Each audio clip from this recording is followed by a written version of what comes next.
اعوذ باللہ من الشیطان الرجیم بسم اللہ الرحمن الرحیم۔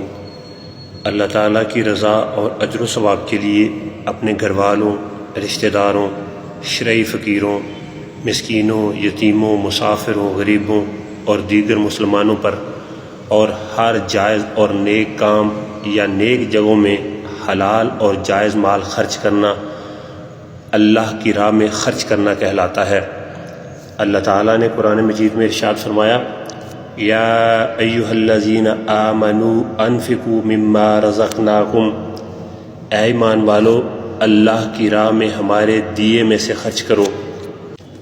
حضرت ابو ہریرہ رضی اللہ تعالیٰ عنہ سے روایت ہے، رسول اللہ صلی اللہ علیہ وآلہ وسلم نے فرمایا کہ اللہ تعالیٰ فرماتا ہے، تو میری راہ میں مال خرچ کر، میں تجھے مال دوں گا۔ اور فرمایا کہ اللہ کے ہاتھ بھرے ہوئے ہیں، رات دن خرچ کرنے سے بھی خالی نہیں ہوتے۔ فرمایا کہ کیا تم نہیں دیکھتے جب سے آسمان اور زمین کی پیدائش ہوئی اس وقت سے کتنا اس نے لوگوں کو دیا، لیکن اس کے خزانوں میں کوئی کمی نہیں آئی، اور اس وقت اس کا عرش پانی پر تھا، اور اسی کے ہاتھ میں میزان ہے جو پست، یعنی جس کا ایک پلڑا پست اور ایک پلڑا بلند ہوتا ہے۔ حضرت ابو ہریرہ رضی اللہ تعالیٰ عنہ سے روایت ہے، رسول اللہ صلی اللہ علیہ وآلہ وسلم نے فرمایا، اللہ تعالیٰ نے فرمایا ہے، اے ابن آدم، تو مخلوق خدا پر خرچ کر تو میں تیرے اوپر خرچ کروں گا۔ یہ دونوں احادیث متفق علیہ ہیں۔ اس حدیث کا مفہوم یہ ہے کہ فنا ہونے والے اموال کو دنیا میں خرچ کرو تاکہ آخرت میں اعلیٰ درجے کے احوال پا سکو، اور کہا گیا ہے کہ اس کا معنی یہ ہے کہ تم لوگوں کو میرے دیے ہوئے رزق میں سے دے دو تاکہ میں تجھے دنیا اور آخرت میں رزق عطا کروں۔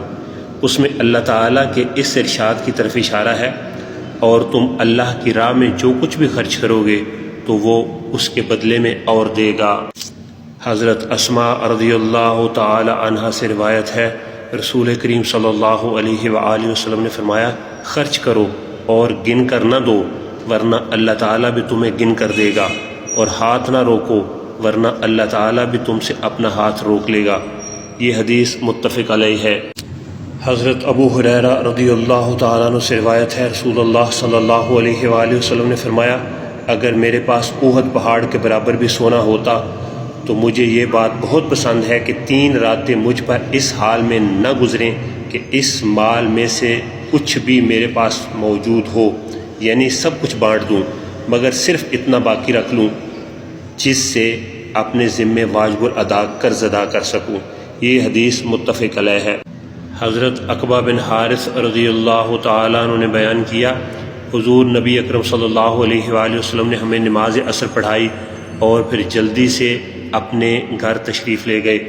تھوڑی دیر میں واپس تشریف لائے تو میں نے عرض کیا تو حضور صلی اللہ علیہ وآلہ وسلم نے فرمایا، میں گھر میں صدقے کا سونا چھوڑ آیا تھا، مجھے نہ پسند ہوا کہ اس کے ہوتے ہوئے رات گزاروں، پس میں نے اسے تقسیم کر دیا۔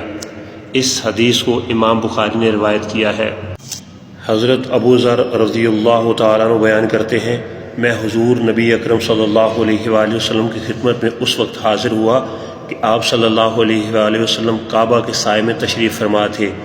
آپ صلی اللہ علیہ وآلہ وسلم نے مجھے دیکھ کر فرمایا، رب کعبہ کی قسم وہ لوگ خسارے میں ہیں۔ میں آ کر بیٹھ گیا، پھر بے چینی سے کھڑا ہو گیا اور عرض کیا، یا رسول اللہ، آپ پر میرے ماں باپ فدا ہوں، وہ کون لوگ ہیں؟ آپ صلی اللہ علیہ وآلہ وسلم نے فرمایا، وہ کثیر مال والے لوگ ہیں، سوائے ان کے جو ادھر ادھر آگے پیچھے دائیں بائیں خرچ کرتے ہیں، لیکن ایسے سرمایہ دار بہت کم ہیں۔ یہ حدیث متفق علیہ ہے۔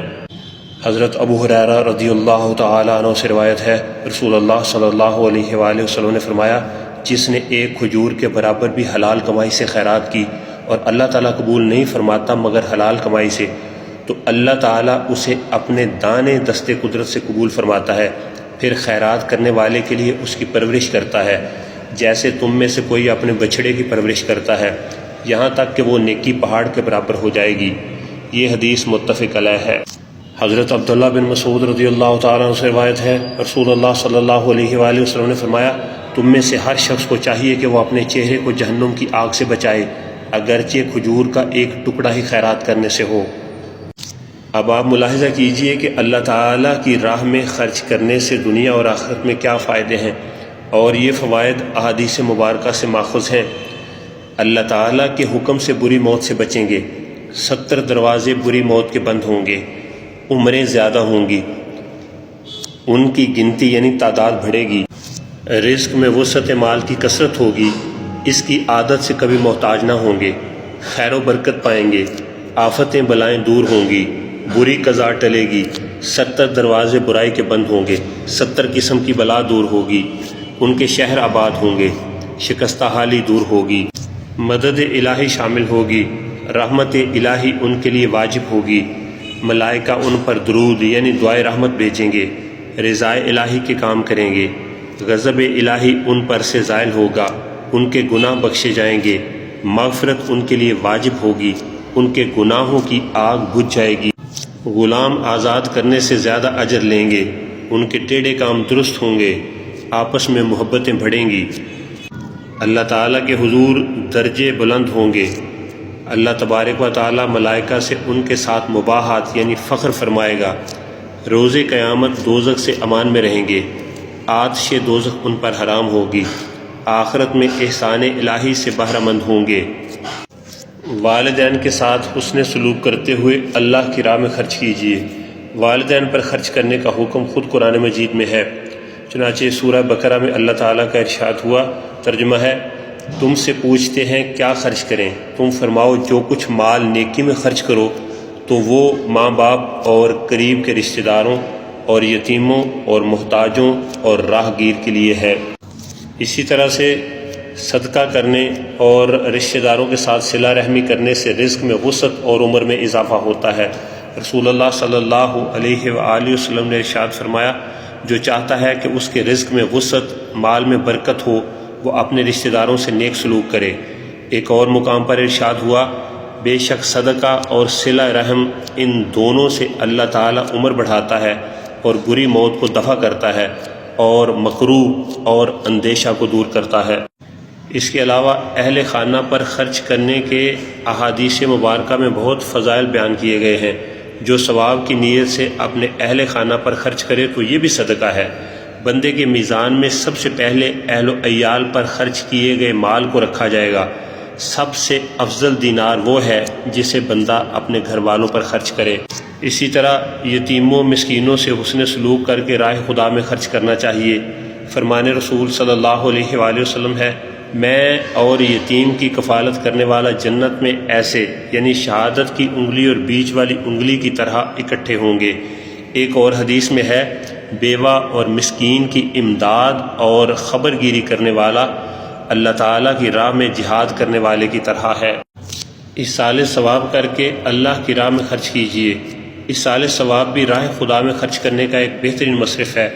حضرت سیدنا سعد رضی اللہ تعالیٰ عنہ کی والدہ کا انتقال ہو گیا تو انہوں نے بارگاہ رسالت میں عرض کی، سعد کی ماں کا انتقال ہو گیا، میں ایصال ثواب کے لیے کچھ صدقہ کرنا چاہتا ہوں، تو کون سا صدقہ افضل ہے؟ ارشاد فرمایا، پانی۔ انہوں نے ایک کنواں کھدوایا اور کہا، یہ سعد کے لیے ہے، یعنی اس کا ثواب میری ماں کو پہنچے۔ ایصال ثواب کے لیے خرچ کرنے کے مختلف صورتیں ہو سکتی ہیں۔ اپنے مرحومین کی ارواح کے لیے کسی بھی نیک اور جائز کام میں خرچ کرنا، مسجد وغیرہ میں، اسی طرح مدارس کے لیے۔ صدقہ و خیرات کر کے اللہ کی راہ میں خرچ کرنے کے بہت زیادہ فوائد ہیں۔ حضور صلی اللہ علیہ وآلہ وسلم نے ارشاد فرمایا، صدقے دیا کرو، بے شک صدقہ تمہارے لیے جہنم سے بچاؤ کا ایک ذریعہ ہے۔ صدقہ بری موت سے بچاتا ہے اور نیکی عمر بڑھاتی ہے۔ صدقہ برائی کے 70 دروازے بند کرتا ہے۔ رسول اللہ صلی اللہ علیہ وآلہ وسلم نے ارشاد فرمایا، جو اپنے مسلمان بھائی کو روٹی کھلائے یہاں تک کہ اس کا پیٹ بھر جائے اور اسے پانی پلائے یہاں تک کہ اس کی پیاس بجھ جائے، تو اللہ تعالیٰ اسے دوزخ سے ایسی 7 خندقوں کے برابر دور کر دے گا جس میں سے ہر 2 خندقوں کے درمیان 500 سال کا فاصلہ ہو۔ قرض دینا بھی راہ خدا میں صدقہ کرنے اور خرچ کرنے جیسا ہے۔ فرمان مصطفیٰ ہے، شب معراج میں نے جنت کے دروازے پر لکھا دیکھا، صدقہ 10 گنا اور قرضہ 18 گنا زیادہ اجر رکھتا ہے۔ تنگ دست پر آسانی کرنے سے اجر و ثواب کی امید ہے۔ فرمان مصطفیٰ ہے، جو کسی تنگ دست پر آسانی کرے تو اللہ تعالیٰ دنیا اور آخرت میں اس پر آسانی فرمائے گا۔ مسجد کی تعمیر میں خرچ کرنے کی بہت فضیلت ہے۔ فرمان مصطفیٰ صلی اللہ علیہ وآلہ وسلم ہے، جو اللہ تعالیٰ کی رضا کے لیے مسجد بنائے گا تو اللہ تعالیٰ اس کے لیے جنت میں گھر بنائے گا۔ اسی طرح مدرسے یا کسی بھی دینی عمارت وغیرہ کی تعمیر میں خرچ